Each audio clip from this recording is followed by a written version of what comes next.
एउटा असल परिवार। सुमित्रा उनी एउटा बुझ्ने अनि असल आमा हुन्। त्यसपछि मान्छे आएका छन्।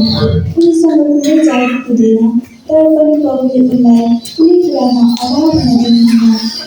उनको 3 जना छोराछोरी र सुखी परिवार छ। आउनुहोस् आजको यो नाटकबाट हामी के बुझ्दछौँ त? हामी यो नाटक हेरेर बुझ्नेछौँ। छोरी सोफिया, उज्यालो भइसक्यो। दादाहरूलाई उठाऊ अनि नास्ताको लागि रेडी भएर आऊ छिटो। हजुर मामु। दादा आउने भन्दाको चिया खान उठ्नु। मम्मी चिया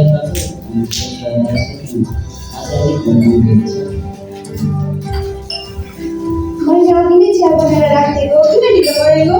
छिटो यता आऊ। आहा, मलाई मनपर्ने खाजा भुटेको मकैका चिया। तिमीहरूलाई मनपर्छ भनेर नि मैले बनाएको हो।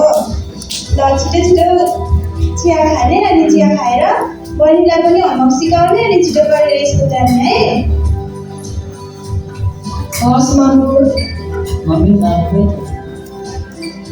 बाबा साम्पङ चोक जानुभएको छ।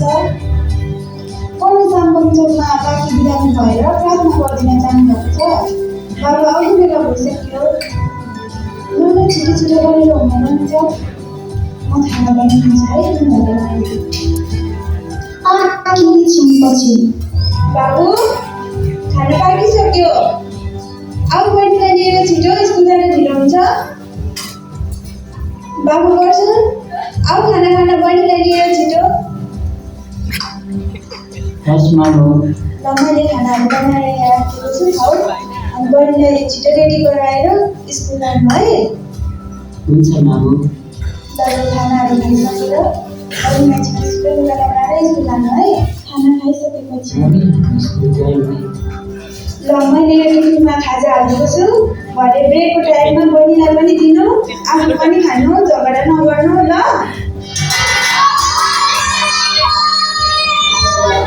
Good morning everyone. Sit down please. आज हाम्रो पढाइ हुँदैन। आज चाहिँ हाम्रो वार्षिक उत्सव छ। सबैजना 1 बजे चाहिँ ग्राउन्डमा भेला हुनु।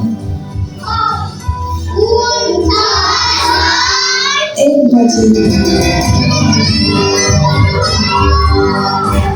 आजको यो हाम्रो वार्षिक उत्सव कार्यक्रममा यो वर्षभरिमा योगदान भनेर सधैँ सभा र पढाइमा योगदान गर्ने भनेर प्रथम हुनुभएको छ।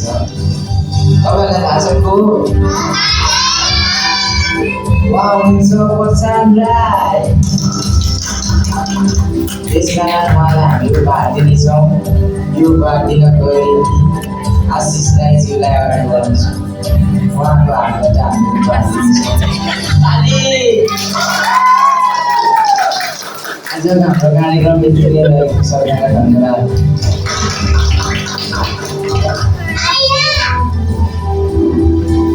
घर पुगेपछि मम्मीलाई चाहिँ मैले उपहार पाएको छु। ओहो, मेरो छोराले उपहार पाएको के को उपलक्ष्यमा हो? म पढाइमा राम्रो भएको कारण। ओ, म धेरै खुसी छु बाबु। तिमीले एकदमै तिम्रो पढाइमा इम्प्रुभ गरेको छौ।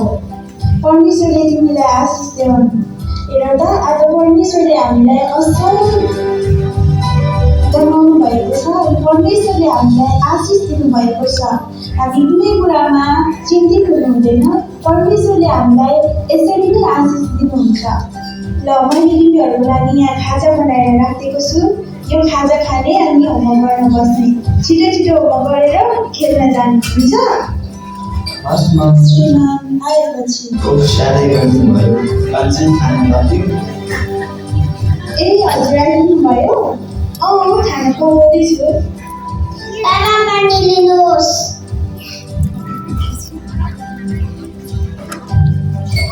ओ मेरो छोरी, कति ज्ञानी बाबाको लागि पानी दिएको। बाबा आज दादाले पुरस्कार पाउनुभयो नि। बाबु वर्ष लिएर आऊ। के गर मलाई बोलाउनु पर्छ। आज दिदीले उपहार पायो के को उपलक्ष्यमा हो? पढाइमा राम्रो र अनुशासित भएको कारणले तपाईँहरूको गफ सक्यो? मैले खाना लिएर आएको छु। खानाको लागि तयार हुनु। जान सुरुवात छोराले उपहार पाएको उपलक्ष्यमा नि छोरा यसरी बलबेली गर्दै परमेश्वरले हामीलाई कहिले पनि एक्लो पार्नुहुन्न। परमेश्वरले हामीलाई असल जीवन दिनुभएको छ र कहिले खाँचो राख्नुहुन्न। खाना खाइसकेपछि म यो सामान राखेर आउँछु र खानाको लागि तयारी हुन्छ।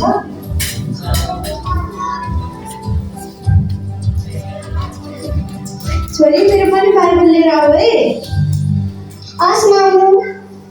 छोटो सङ्गति गरेर प्रभुलाई धन्यवाद दिनेछ। नाटक सकिएको छ। नाटक तपाईँहरूलाई कस्तो लाग्यो? प्रतिक्रिया दिन नभुल्नुहोला।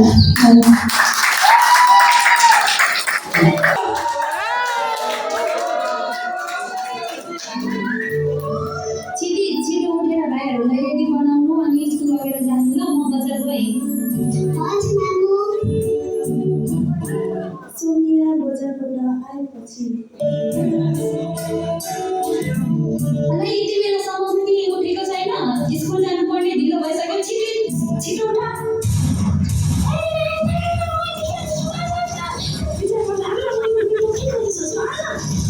अरे यिनीहरू पढ्नु छैन। जे बेला पनि फोन चलाएको छ के गरी बसेको? स्कुल जानु पर्दैन? छिटो लुगा स्कुल जानु।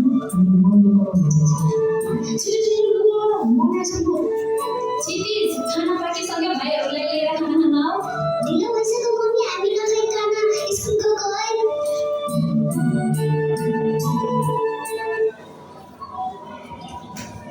आज हामी मोबाइलको गेमको बारेमा पढ्नेछौँ। कतिजनाले खेल्नुहुन्छ गेम?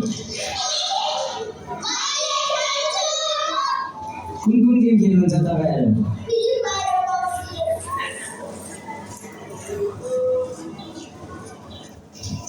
FIFA र PUBG। Roblox or Minecraft. Free Fire PUBG. ओ तिमीहरूको आउने समय यही हो। टाइम हेर त एकचोटि। किन ढिलो गरेको स्कुल आउन? सर ढिलो भइहाल्यो। मम्मीले स्कुल छिटो जाऊ भन्नुहुन्न? सर मम्मी त्यो मोबाइल चलाइ गर्नुहुन्छ। हामीले रेडी गर्नै भ्याउनु हुँदैन। अब भित्र आजलाई एकचोटि छुट्दिन। अबदेखि यसरी ढिलो नआउनु। हामी के बारे पढ्दैछौँ? गेमको बारेमा। सानो नानीहरूले धेरै मोबाइल चलाउनु हुँदैन। समयमा स्कुल आउनुपर्छ र घरको कामको पछि लाग्नु हुँदैन। हुन्छ?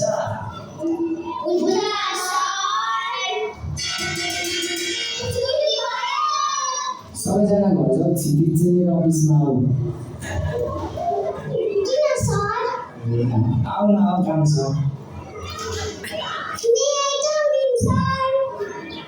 आऊ भित्र। यो तिम्रो लागि मैले चक्लेट ल्याइदिएको छु। नाइ सर, मलाई ढिलो भइसक्यो। म घर जाने।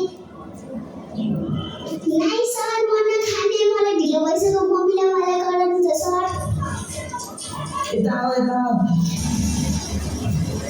नाइ सर, म घर गएको छोड्नु भनेको। दिमागको टेन्सन भयो नि। सरले कस्तो व्यवहार गर्नुभएको मलाई मम्मीलाई पनि भन्न सक्दिनँ। मम्मी भोक लाग्यो। ए तिमीहरू आइपुग्यो? खै त तिमीहरूको दिदी? आउँदैछ पछाडि। तेरो स्कुलबाट आउने समय हो। भाइहरू अघि आइसक्यो। त किन ढिलो आएको? तपाईँ छुट्टी हुने बित्तिकै घर आउनु जानेको छैन?